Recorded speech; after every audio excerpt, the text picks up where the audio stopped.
السلام عليكم ورحمة الله وبركاته. أعزائي الطلبة، في هاد لا نوفيل فيديو غنحاولوا نتعرفوا على شنو هما الطرق السهلة من أجل الفهم والحفظ. عندنا الطريقة الأولى واللي سبق لنا أننا درناها في دوطخ فيديو، هي الخطاطة. الخطاطة هي واحد تقنية اللي هي جد مبسطة وكتسهل علينا عملية الفهم والحفظ. أما الطريقة الثانية هي لا فيش ديفالواسيون دي كونيسونس.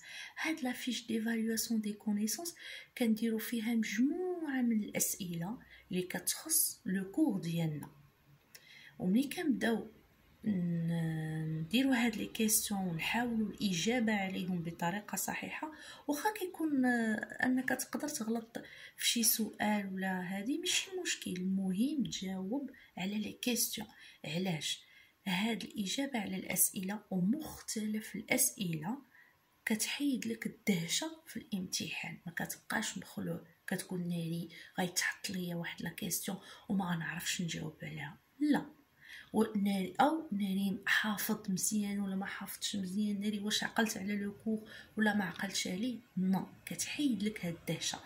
يعني الطريقه الاولى كي سبقت ليا انني فهمتكم طريقه الخطاطه، والطريقه الثانيه هي لا فيش ديفالواسيون دي كونيسونس، ولي اشاره ان هناك خطاطه ثانيه تتشمل على غير لي تيتر ولي سو تيتر ديال لو كور.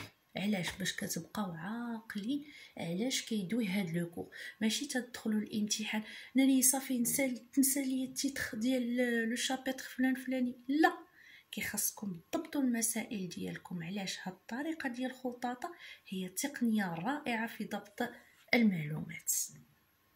على بركه الله. لا فيش ديفالواسيون دي كونيسونس فيما يخص la notion de droit ou les sources du droit ou le champ d'application de la loi.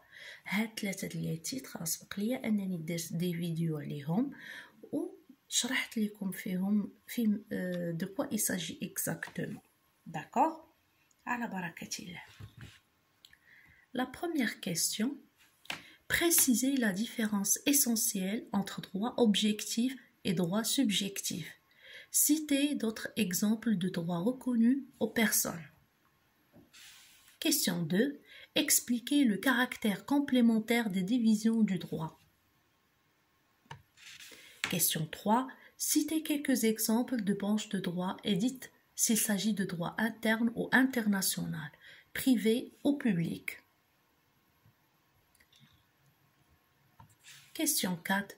Parler du rôle des juridictions administratives en matière de contrôle de la hiérarchie des normes. Question 5. À quelle institution appartient l'initiative des lois? Question 6. Citer les sources directes et indirectes du droit. Question 7. Qui prend les mesures réglementaires et quelle est leur utilité? Question 8. Dites quelles sont les conditions de validité d'un traité international. Question 9. Que signifie la jurisprudence? Question 10. Que signifie l'expression conflit des lois? Donnez des exemples. Question 11. Que veut dire loi pénale plus douce? Question 12. Que pensez-vous des solutions apportées pour régler les conflits des lois dans l'espace? Bon courage à tout le monde. حاولوا تجاوبوا ان شاء الله على هذه الاسئله، ودعمونا بالاشتراك ديالكم في القناه ديالنا ولي لايك باش تستمر ان شاء الله. بالتوفيق للجميع.